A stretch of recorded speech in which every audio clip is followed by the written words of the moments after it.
Good evening, everyone. Welcome to NTD Tonight. I'm David Lamb, sitting in for David Zhang. Here are today's top stories. Thousands stranded in Paris and across Europe today after vandals targeted the French railway system. The Olympic Games kicked off in Paris. Hundreds of thousands of spectators cheered for the athletes and watched performances from mega pop stars. Two cartel leaders were captured yesterday. More on how they were caught and the serious charges they face. First up, thousands are stranded in Paris and across Europe after vandals targeted the French railway system today. This just hours before the Olympic opening ceremony. Disruptions could last for the entire weekend. Prosecutors say the attackers now face up to 20 years in prison. Israel is warning of a possible plot to target Israeli athletes during the Paris Olympic Games. Foreign Minister Israel Katz said they are assessing threats from Iran-backed terrorist groups as the Games kick off today. Katz sent a letter to the French Foreign Minister. He said Iranian terrorist proxies could potentially attack members of the Israeli delegation. Katz did not give any specific intelligence details. France's foreign ministry declined to comment. But the French Prime Minister Gabriel Attal said the country is on alert for cyberattacks. He said these are inevitable. This comes after technology risks were exposed following a global tech outage involving CrowdStrike. Disruption to France's high-speed train network is being felt at the Olympic Village today. Members of Team Germany and Team Netherlands explained the disruption their colleagues are facing on the day of opening ceremony. Our team luckily is already in the Olympic Village and everything is okay. But our board of administration, there are 3 people, they wanted to join us today, especially because tomorrow at 9 a.m. Competition for our men's national team volleyball is starting. But now everything stands still and they are not sure if they arrive this evening. Most of the officials are coming Thursday, maybe Saturday, maybe today. So some officials of the federations who are here, I think they will have some difficulties. So I hope nothing affects. Just only this morning, I hope. I don't know what's going on, but I hope it stays only in the morning. Saboteurs struck in a series of pre-dawn attacks. This caused chaos on the country's busiest rail lanes ahead of the opening ceremony. The state-owned railway operator said vandals had damaged signal boxes along the lines connecting Paris with other cities. Another attack on the Paris-Marseille line was foiled. Hundreds of thousands of people were left stranded at rail stations. Meanwhile, Eurostar said it would cancel 25% of trains across its whole network on Friday, Saturday, and Sunday. Barack Obama and Michelle Obama have endorsed Kamala Harris for president. In a video released today, the former president said he couldn't be prouder to endorse Harris and to do everything he can to help her get into the Oval Office. Harris thanked the Obamas for their support and expressed gratitude for their decades-long friendship.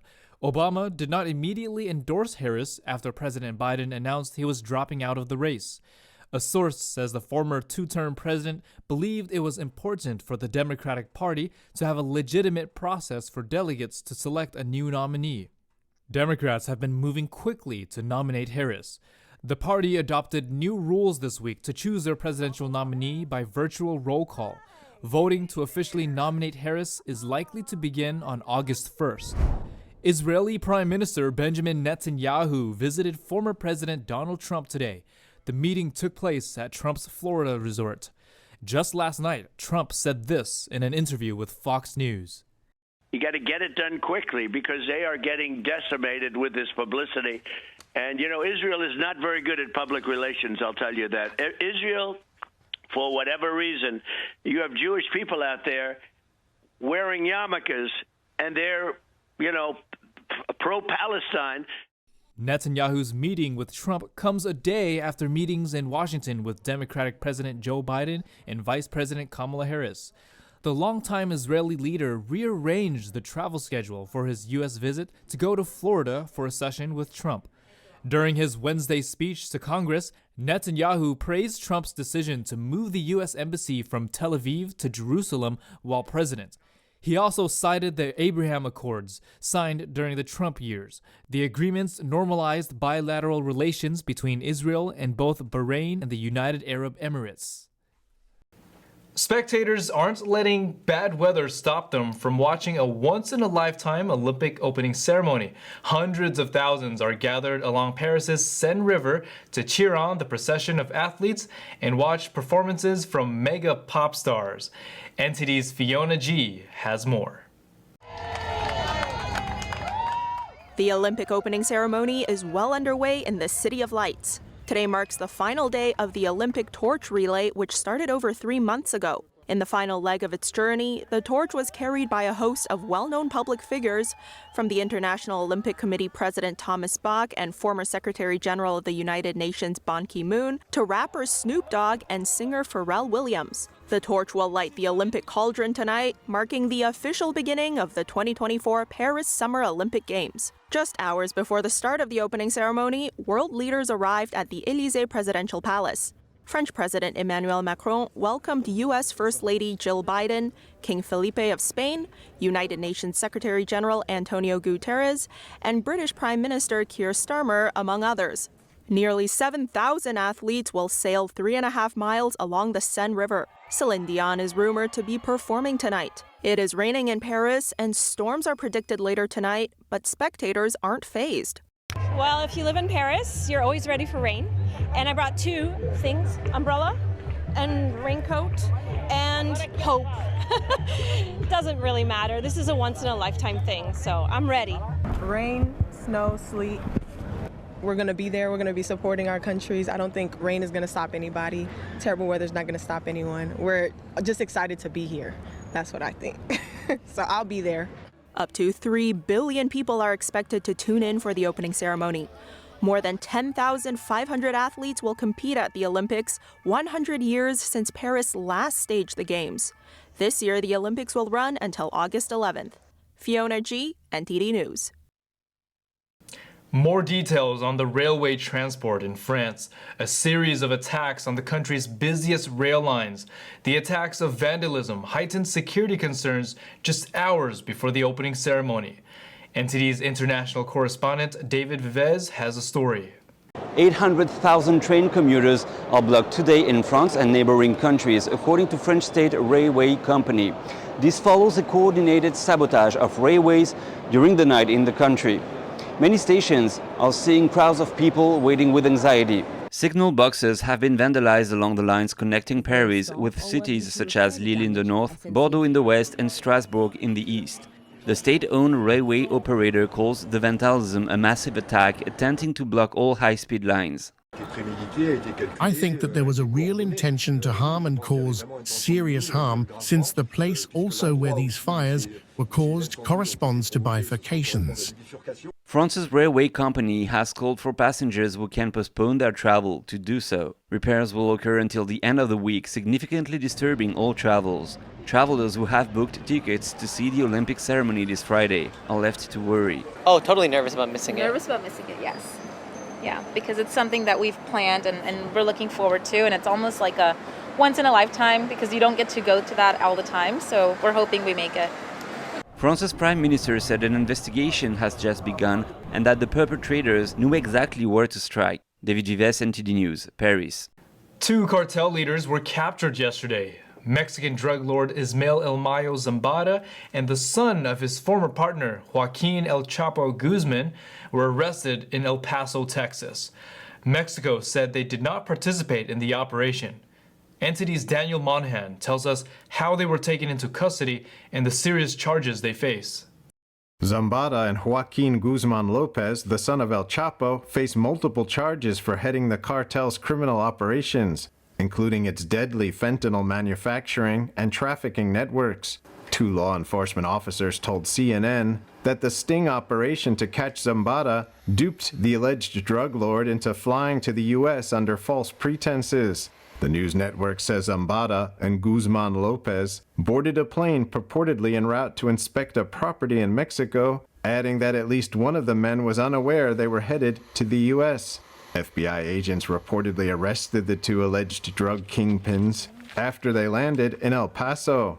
U.S. authorities had sought Zambada's capture for years, and in 2021 raised the reward for information leading to his arrest to $15 million. Zambada is one of the most consequential traffickers in Mexico's history and co-founded the Sinaloa cartel with El Chapo, who was extradited to the United States in 2017. El Chapo is currently serving a life sentence in a maximum security prison. After El Chapo's extradition, his criminal empire was inherited by 4 of his sons, known as Los Chapitos or Little Chapos. The 4 took over his faction of the cartel and became some of the biggest exporters of fentanyl to the United States. U.S. federal prosecutors in February charged Zambada with conspiracy to manufacture and distribute fentanyl.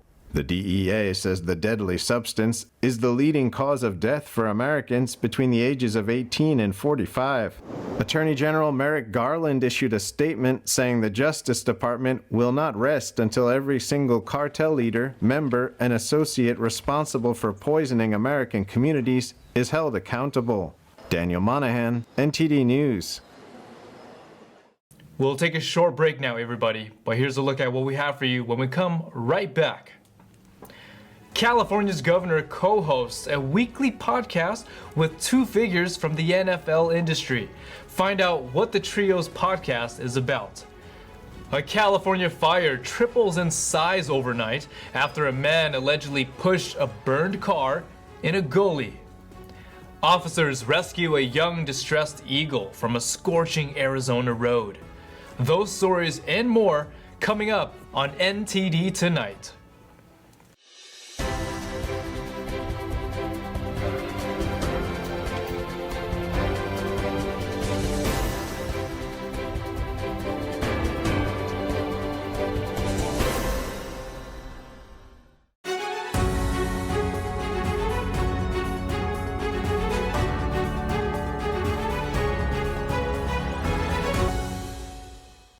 Welcome back to NTD Tonight. I'm your host, David Lamb. A new podcast launched this month with California's governor, an unexpected collaboration between Gavin Newsom, Super Bowl champion Marshawn Lynch, and an NFL agent. California Governor Gavin Newsom, speaking out for the first time, commented on President Biden dropping out of the race in the first episode of the new podcast, Politickin'. This iHeartMedia podcast launched Tuesday, hosted by NFL legend Marshawn Beast Mode Lynch, Newsom, and NFL agent Doug Hendrickson. What have you guys been up to the last 40 hours? And I've been tripping, trying to figure out why I ain't seen my boy Batman running for president. That's what I've been doing. Newsom said he was on the treadmill when the news came that Biden dropped out. He said it was the last thing he expected over the weekend.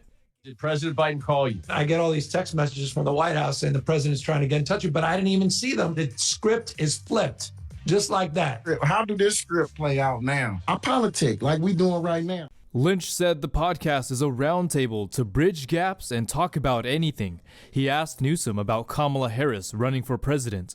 You got your own Oakland girl. Oakland through and through, Alameda County prosecutor is going to prosecute the case. I wonder if she prosecuted my daddy. The weekly podcast can be found on multiple platforms.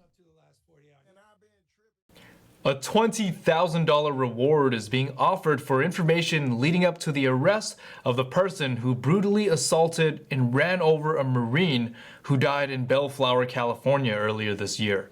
NTD's Christina Corona has more on the story. During a news conference on Wednesday, law enforcement investigators and grieving family members discussed the incident and their ongoing search for the killers of 42-year-old Peter Chuntala. The active duty Marine and father of a 3-year-old boy was severely beaten and left on the pavement during an attack that took place around 2 a.m. on May 28th near Virginia Avenue and Artesia Boulevard. After the assault, he was run over by a passing vehicle.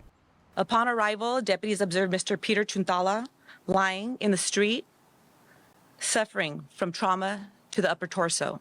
Emergency crews responded to the scene and treated Chuntala, who died from his injuries. During the investigation, investigators canvassed the area for surveillance cameras, witnesses, and anything related to this incident.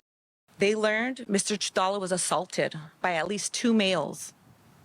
Mr. Chuntala was left lying in the middle of the street and was subsequently struck by a passing vehicle. The vehicle was described as possibly a 2021 to 2023 Kia K5 dark-colored four-door sedan. Authorities do not have a description of the driver or assault suspects, but do believe there were witnesses that night and asked them to come forward. Peter Chuntala's wife described the type of person he was. He was a great dad. As a husband, he was a loving husband. As a Marine, he was a dedicated Marine. He was everything to me, to my family. He's like the glue that held all of us together.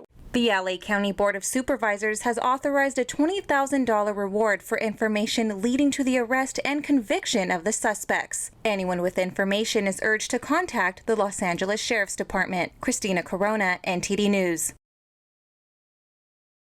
Authorities say a Northern California wildfire that was allegedly started by a man who pushed a burning car into a gully tripled in size in one day. The Park Fire in Butte County had burned more than 164,000 acres near the city of Chico by early Friday in California. CAL FIRE said on Friday morning the fire was again at 0% containment after saying it had been 3% contained on Thursday. Officials say thousands have been ordered to evacuate and an unspecified number of structures have been destroyed. Investigators have arrested a 42-year-old man who is set to be arraigned on Monday.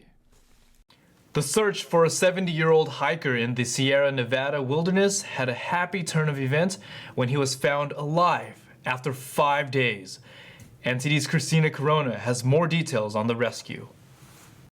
Warren Elliott, who went missing on Friday, July 19th, was located on Wednesday, July 24th, after local authorities received a text message from a fellow hiker around 8 a.m. According to the Placer County Sheriff's Office, Elliott said that he had gone for a walk in an area he was familiar with on July 19th, but when he tried to return to his campsite in Rubicon Springs, he began walking in the wrong direction. Elliott was initially camping in Rubicon Springs with a group doing trail maintenance ahead of an upcoming car event, the Jeepers Jamboree. To survive, Elliott told officials he drank water from a nearby river and found a handful of berries to eat. Once he was safely located, a CHP helicopter transported him back to the command post, where he was reunited with his family. The sheriff's office reported that from the point he was last seen near Cadillac Hill to where he was found at Hellhole Reservoir is roughly 9 miles. However, Elliott walked much further over the 5 days. Elliott was also found uninjured.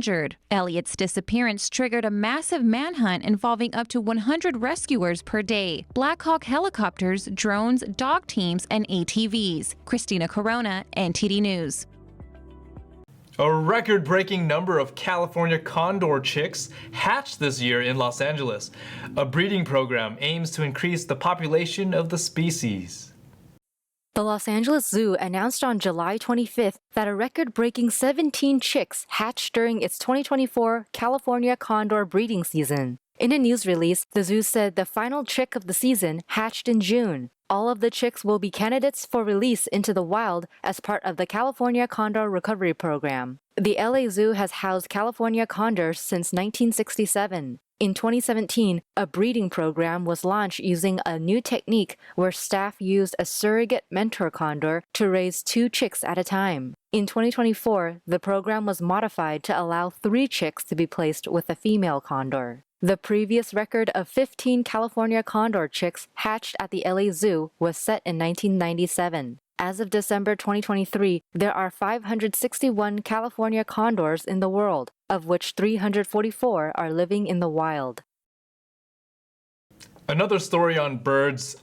Deputies with the Mojave County Sheriff's Office in Arizona made a new feathery friend when they discovered a young eagle seeking shelter from the sun under one of their vehicles. NTD's Christina Corona tells us more. While working an off-duty road construction assignment, a sergeant with the Mojave County Sheriff's Office spotted a bird resting under his patrol vehicle. Sergeant Gerald noticed the creature seemed distressed and was acting oddly, so he and Deputy Klepper carefully moved the vehicle and retrieved the bird from underneath.